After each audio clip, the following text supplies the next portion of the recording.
Hello guys, तो कैसे हो आप सब। आई होप आप सभी बहुत अच्छे होंगे और मैं भी बहुत अच्छी हूँ। तो आज मैं शेयर करने जा रही हूँ और बताने जा रही हूँ कि सिजेरियन डिलीवरी के बाद जो हमारे बैक में बहुत ज़्यादा पेन होता है वो मतलब ज़्यादा क्यों होता है, मतलब उसे हम कम कैसे कर सकते हैं उस दर्द को। देखो, दर्द तो होगा ही। देखो, सिजेरियन डिलीवरी में जो हमारे बैक में ना इंजेक्शन लगता है ना एनेस्थीसिया का, तो वो हमारी हड्डी में लगता है, रीढ़ की हड्डी में। तो उससे तो देखो ये दर्द हमेशा ही बना रहेगा। मैं आपसे झूठ नहीं बोलूँगी, ये मैं आपको ये चीज़ का दिलासा नहीं दूँगी कि हाँ मैं ऐसी चीज़ बताऊँगी आपको कि आपका बैक पेन बिल्कुल ख़त्म हो जाएगा हमेशा के लिए। देखो, मैं ऐसे तो आपसे झूठ नहीं बोलूँगी, जो चीज़ें हैं वो सच बताऊँगी, जो मेरे साथ है वही बताऊँगी।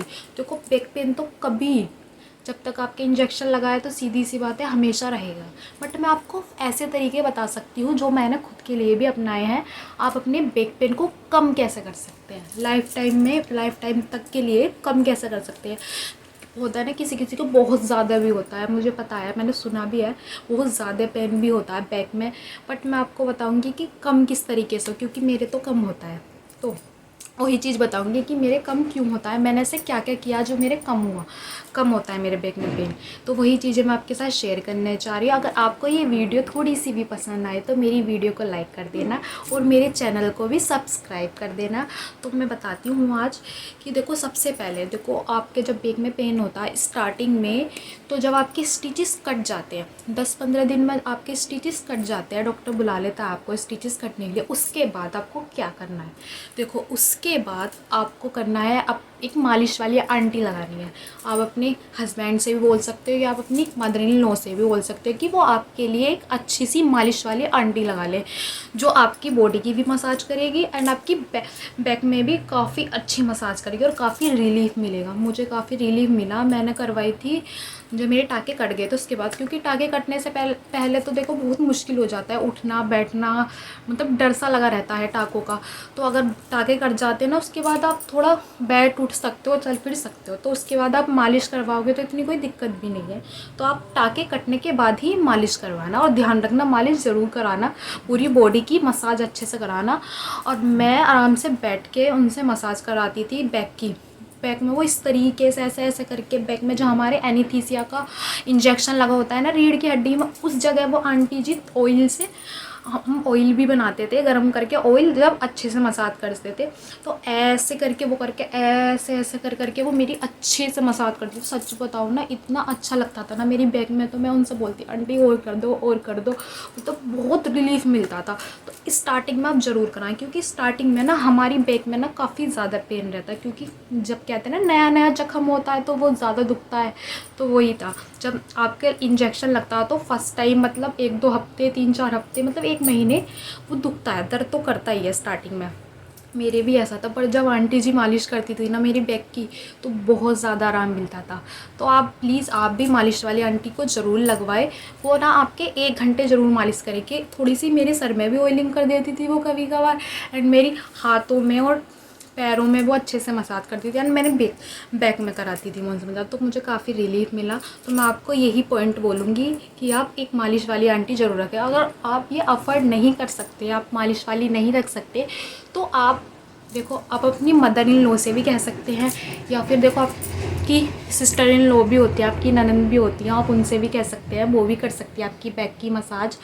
एंड देखो, अगर ये भी नहीं है, कोई नहीं है, तो आप अपने हस्बैंड से कह सकते हैं। तो आपके हस्बैंड, आपके पार्टनर भी आपकी बैक की अच्छे से मसाज कर सकते हैं, पर ज़्यादा प्रेशर आपको आगे की तरफ नहीं डालना है। आराम से हल्के होके बैठना है जब भी आपको आराम से मसाज करानी है अपनी बैक की।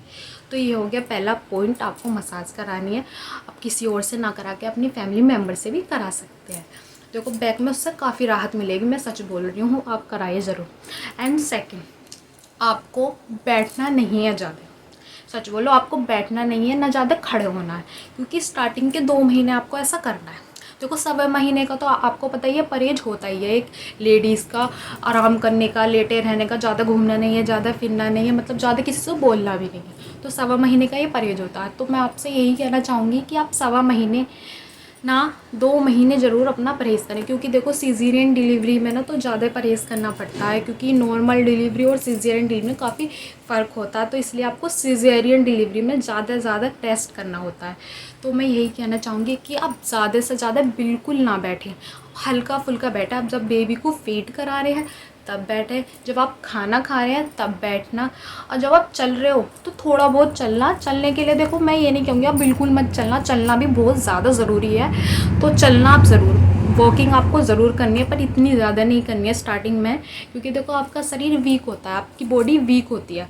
आप तुरंत ये सारी चीज़ें करने लग जाएंगे, देखो करनी है आपको, हर चीज़ करनी है, पर धीरे धीरे करनी है, एकदम से ज़्यादा नहीं करनी है। क्योंकि हमें लगता है जब हम 10-15 दिन बाद जब हमारी डिलीवरी हो जाती है ना, तो हमारे स्टिचेस भी कट हो जाते हैं, तो हमें ऐसा लगता है कि अब हम फुल ठीक हो गए हैं, बट ऐसा नहीं होता। क्योंकि जब हम खाना पीना खा रहे होते हैं ना, तो हमें ऐसा लगता है कि हाँ हमारी बॉडी में तो बहुत ज़्यादा पावर आ गई है, तो हम सब बिल्कुल ठीक है, हम उठ भी सकते हैं, बैठ भी सकते हैं, घूम भी सकते हैं, खड़े भी हो सकते हैं, सब चीज़ें कर सकते हैं। तो ऐसा कुछ नहीं है।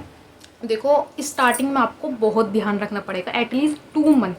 तो एटलीस्ट 2 मंथ आपको स्टार्टिंग में बहुत ज़्यादा ध्यान रखना पड़ेगा। आप ज़्यादा से ज़्यादा आराम करें, ज़्यादा से ज़्यादा रेस्ट करें। आपको बैठना है, सिर्फ बेबी को फीड कराते टाइम बैठना है, एंड खाना खाते टाइम बैठना। आपको चलना है, जैसे आप वॉशरूम जा रहे तो चलना, मतलब थोड़ी थोड़ी देर के लिए आप चल सकते हो, ज़्यादा नहीं चलना, और खड़े नहीं रहना। आपको ज़्यादा खड़े नहीं होना, जब आप चल रहे हो तब तो आप खड़े ही हो, तो नॉर्मली वही बहुत है, पर आप ज़्यादा नहीं चलना, एंड ज़्यादा खड़ा नहीं होना, बैठ सकते हो बस थोड़ा बहुत बैठो। अगर देखो ऐसा भी होता है जब आपकी बेबी होता है तो मेहमान वगैरह भी आते हैं, सारी चीज़ें होती हैं, लोग मिलने भी आते रहते हैं। तो देखो मैं तो यही कहना चाहूँगी, अब हमें बैठना पड़ता है उस टाइम पर, आप ना बैठे तो ही ठीक है। क्योंकि उन्हीं चीज़ों से स्टार्टिंग में जब हम ज़्यादा बैठने उठने लग जाते हैं ना, उन्हीं चीज़ों से ही हमारे बैक में पेन होने लग जाता है। हमें स्टार्टिंग में तो दिखने का नहीं है वो चीज़ें, पर वो लाइफ में आगे जाके ना हमारे लिए बहुत ज़्यादा दिक्कत होगी। क्योंकि स्टार्टिंग में हमें लगता है कि हम ठीक हो चुके हैं, ऐसा कुछ है नहीं, ये तो ठीक हो गया हमारे बैक में पेन। तो देखो मैं यही कहना चाहूँगी, स्टार्टिंग में कोई चीज़ नहीं दिखती है, बाद में जाके वो चीज़ें नुकसान पहुँचाती हैं। हमारी फैमिली मेम्बर्स, हमारे बड़े बूढ़े कहते हैं, आपने सुना भी है, हमारे जो बड़े बूढ़े दादी अम्मा, हमारी मम्मी जी हैं, सासू माँ, सब कहते हैं कि हाँ पहले स्टार्टिंग में परहेज करना, 1.25 महीने का देखो सब परहेज बताते हैं कि उठना नहीं है, बैठना नहीं है, बोलना नहीं है, चलना नहीं है, शरीर पूरी बॉडी कवर करके रखनी है, अच्छे से ढकना है, हवा में नहीं सोना है, पंखे में नहीं सोना। तो ये सारी चीज़ें वो बिल्कुल ठीक बोलते हैं, और हमें ना ये सारी चीज़ें गलत लगती है। वो इसलिए बोलते हैं हमारे लिए, क्योंकि स्टार्टिंग में जो हमारा शरीर, हमारी डिलीवरी हुई होती है ना, तो हमारी पूरी बॉडी इतनी वीक होती है ना, तो नक्शा भी कोई हमारा हाथ पकड़ ले तो वहीं हमारे दर्द बन जाता है। तो ये चीज़ें बिल्कुल सही होती हैं।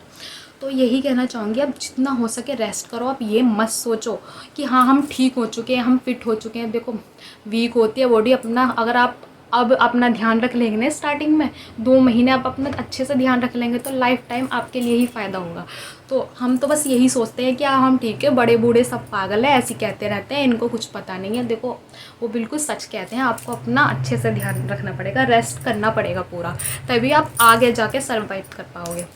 क्योंकि बॉडी अगर आपकी ख़राब होगी ना, तो फिर आप कुछ नहीं कर सकते हो। तो मैं यही कहना चाहूँगी, ज़्यादा से ज़्यादा ना बैठे, ज़्यादा से ज़्यादा ना चले, और ज़्यादा से ज़्यादा खड़े ना हो। बस थोड़ी बहुत देर हर चीज़ करें, बेबी को फीड कराएं, बस यही चीज़ें करने हैं। देखो पहली मैंने आपको बता दिया, आपको मालिश करानी है। दूसरी, आपको ज़्यादा से ज़्यादा बिल्कुल भी बैठना नहीं।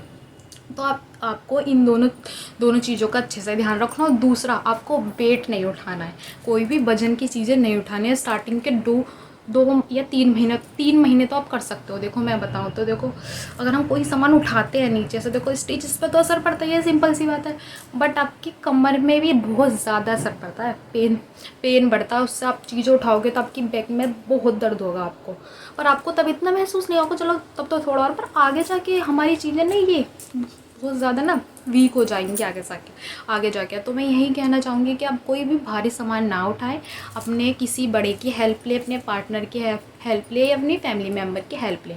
तो कोई भी भारी सामान ना उठाएं जिससे आपके बैक पे असर पड़े स्टार्टिंग के 3 महीने। देखो आपको ना अपना ध्यान खुद रखना होगा, कोई और आपका ध्यान नहीं रखेगा। आपकी बॉडी है, आपको खुद ध्यान रखना पड़ेगा। सब आपको नए नए तरीके बताएंगे, बट आपको आगे लाइफ के लिए ना सोच के रखना पड़ेगा कि अगर हम इस टाइम अपनी बॉडी को ज़्यादा से ज़्यादा रेस्ट देंगे ना, तो ही हम आगे जाके हमारी बॉडी आराम से काम कर पाएगी। तो यही कहूँगी कि कोई भी भारी सामान मत उठाना। एंड चौथी बात, आपको ज़्यादा से ज़्यादा रेस्ट करना है, आराम लेटना है। क्योंकि हम ना ज़्यादा चलने फिरने लग जाते हैं ना, तो हम फिर भूल जाते हैं कि हमें आराम भी करना होता है। तो मैं यही कहूँगी कि आप ज़्यादा से ज़्यादा लेटे रहें, कम ऐसे करके सीधे करके आराम से लेटे रहें, अपनी कमर को सपोर्ट दे के लेटे रहें। तिरछे तिरछे होकर हम लेटते हैं, बट थोड़ा लेटे। स्टार्टिंग में अगर सीधे होकर लेटेंगे तो ज़्यादा अच्छा रहेगा, कमर को काफ़ी सपोर्ट मिलेगा, क्योंकि पूरी बॉडी कच्ची होती है, कहते हैं ना कच्ची, स्टार्टिंग में कच्ची होती है हमारी पूरी बॉडी। तो इसलिए ना आप हमेशा सीधे स्ट्रेट होकर सोएं, जिससे काफ़ी आपकी बैक को सपोर्ट मिले, क्योंकि स्टार्टिंग में ना आपकी बॉडी पूरी कच्ची होती है। तो मैं यही कहना चाहूँगी कि स्ट्रेट होके ही लेटें आराम से, एंड आपकी कमर सीधी रखें, जिससे आपकी कमर को अच्छे से सपोर्ट मिले, और सीधे होके ऐसे स्ट्रेट बैठे, झुक के आप बिल्कुल ना बैठे। ये बात का ध्यान रखना है आपको, झुक के बिल्कुल भी नहीं बैठना। अगर आप झुक के बैठते हैं ना, तो हमारी ये कमर में ना बहुत ज़्यादा दर्द होता है। तो मैं भी ना इसलिए ऐसे ही बैठती हूँ ज़्यादा से ज़्यादा, क्योंकि स्ट्रेट अगर मैं अपनी कमर स्ट्रेट रखूँगी ना, तो मेरी कमर को एकदम सपोर्ट भी मिलेगा और मेरे से पेन भी नहीं होगा, और मैं ज़्यादा देर तक बैठ भी सकती हूँ।